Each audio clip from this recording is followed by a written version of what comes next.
let's look at how to finish our hoop with a really simple method where we're going to use a running stitch to gather all the fabric together at the back. Now, please, before you do this, just check your pieces in the display hoop. You've got your fabric really nice and tight, and you've tightened up the screw closure as tight as it can go. So then what I want you to do is to flip your hoop over and cut a piece of thread that easily fits around the circumference of your hoop. Just use whatever leftover thread you've got. I've chosen a dark colour so you can see what I'm doing, but a lighter colour is best if you have one. And thread that on your needle the usual way, just leave a little tail, but don't worry about tying a knot.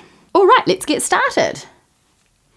So fold the fabric down and see how the hoop's closure is at the top. What I want you to do is poke your needle through the fabric to the underside of the hoop. So I'm not poking it from this side out, I'm going from the outside of the fabric and I'm going to poke my needle through. It's about 1/2 inch.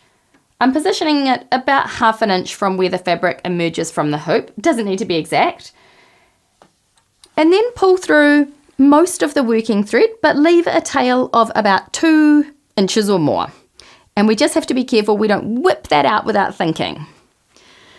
Okay, so now most of your thread will be hanging out on the underside of the hoop, and now we just want to work a running stitch all the way around. So let me show you how. I'm actually going to sew my running stitch. So we're going to poke our needle in and then scoop the fabric up and then just pull through the working thread, taking care we don't whip it all through, and that's the start of our running stitch. So you could do it the stabbing method where you go through to the back, to the front I should say, and then bring your needle to the back again. Always making sure your tail's there, but I think you'll actually find it easier just to scoop or sew this stitch. So we're going to scoop it through once, and then let's scoop it through again. It's quite fun when you get in the swing of it. When you're feeling confident, you might even be able to scoop a couple of times and complete more stitches at once. There we go. See, I've scooped my needle twice. Then I'll pull through the working thread. And hey, look at that. So just keep going right around following that method.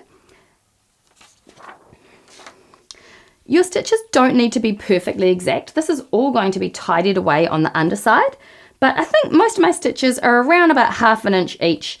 I've got a pretty even size between scooping the fabric and the actual stitch, and I'm trying to keep them all around about 1/2 inch away from the edge of the hoop as I go round.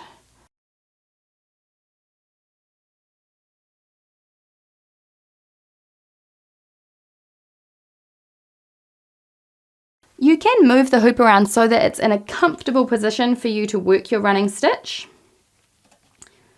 And just take care you're always working your stitches on the inside. It's easy to get mixed up and by mistake go around the other side and then you'll find it won't work. So something else I just want to mention is that if your thread knots, then this method won't work. We need the thread to be really free flowing through the fabric, and you'll see why at the end. But if you find you have a knot, if your thread knots, then try and fix your knot. Otherwise, if you can't get the knot out, whip out your thread and just start from scratch again.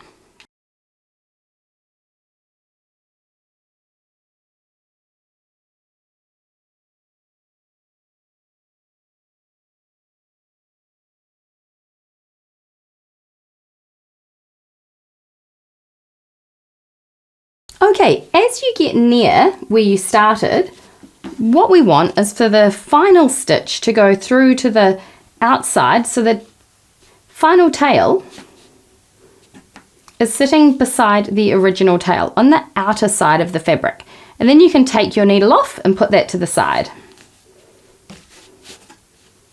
Now I'll show you how to gather up the fabric and to secure your knot. I just want to say, if you're adding a cardboard backing, which is a nice way to tidy your work, you can add that now. That's optional though.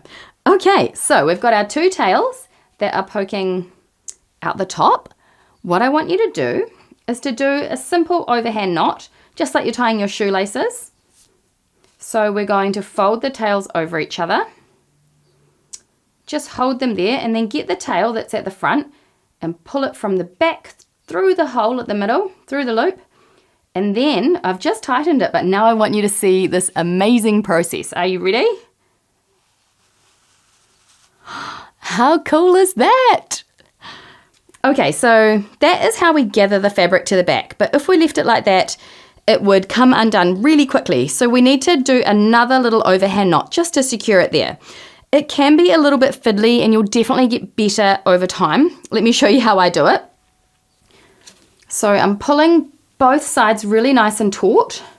Now I'm actually going to get my thumb and I'm going to press the knot against the side. Then I can kind of let go of both tails because it's all being held there in place.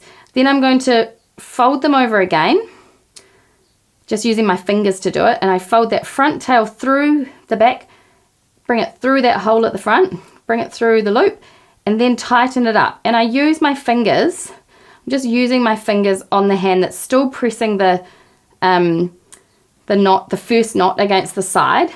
I'm going to tighten up as much as I can and then let go.